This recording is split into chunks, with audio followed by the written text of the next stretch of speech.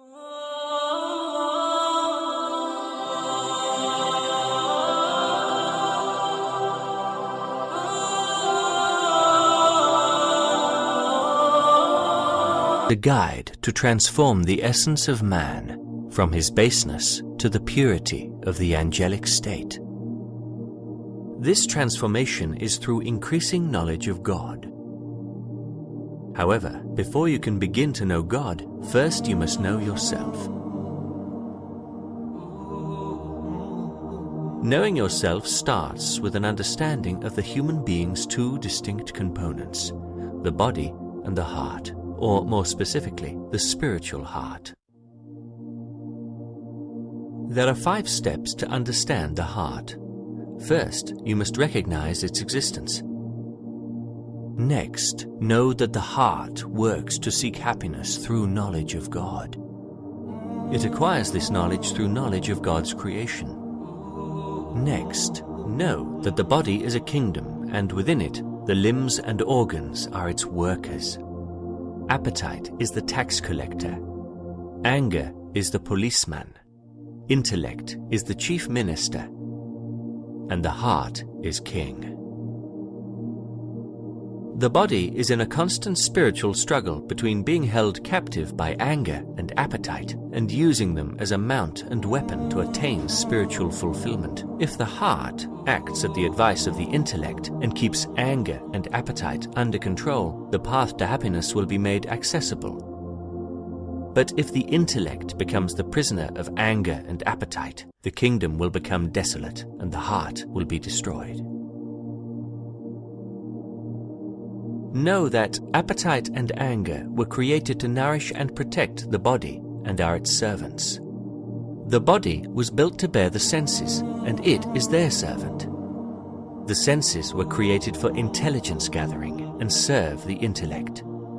The intellect was created as the lamp of the heart. Through its light, the heart may see the divine presence. Thus, the intellect is the servant of the heart. The heart was created to witness the beauty of the divine presence and is its servant.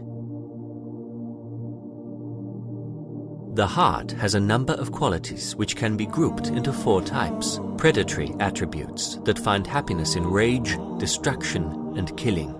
Bestial attributes. These seek happiness in eating, sleeping, and copulating. Demonic attributes. These thrive on evil, treachery, and deceit. And angelic attributes, which seek happiness in the contemplation of the divine presence. To attain spiritual happiness, the angelic quality of intellect must master the predatory, bestial, and demonic qualities. Now that you know the qualities of the heart, know that the heart's nobility is what elevates humans above the rank of beasts.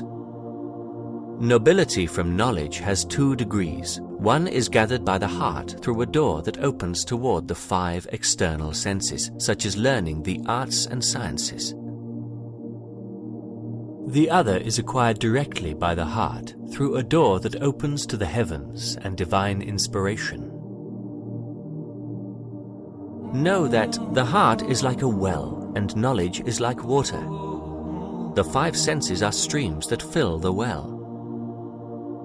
At the base of the well is dirt.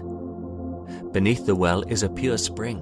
This dirt is like a veil that blocks the heart from accessing divine inspiration. To fill your heart with the pure water that lay beneath it, you must block the streams and empty the water. You must then remove the dirt at the base of the well, which is achieved by the struggle of disciplining the soul. Only then will the fountain of never-ending knowledge burst through and fill your heart. In truth, people in this world are deficient and weak. The heart is constantly struggling to subjugate the body's base qualities to the intellect. This is done through the knowledge of God and its key, the knowledge of oneself, the heart, and its nobility. That elevates man from the rank of beasts to that of angels.